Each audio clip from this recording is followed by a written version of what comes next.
Ang mabuting balita ng Panginoon ayon kay San Juan. Papuri sa iyo, Panginoon. 6 na araw bago magpaskwa, si Jesus ay dumating sa Betania, sa bayan ni Lazaro, na kanyang muling binuhay.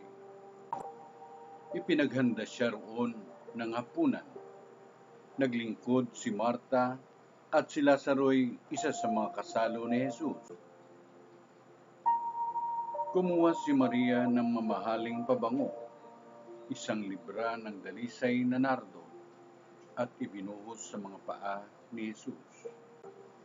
Pagkatapos, pinunasan ng kanyang buhok at humalimuyak sa buong bahay ang pabango.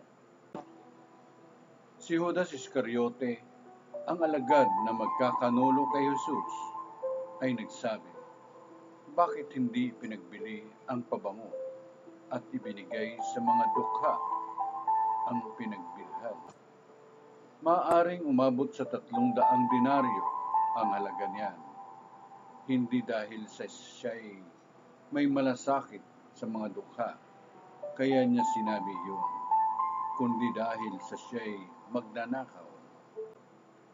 Siya ang nag-iingat ng kanilang salapi at kinukupit niya ito."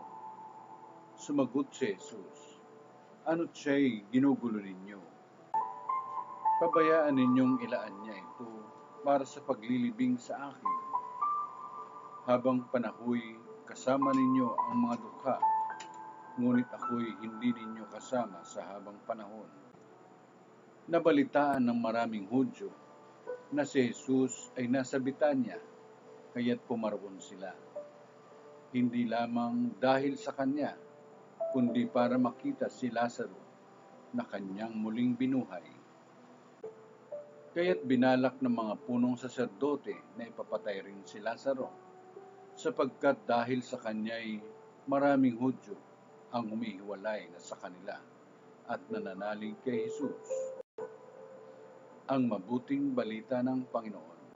Pinupuri ka namin, Panginoong Hesukristo.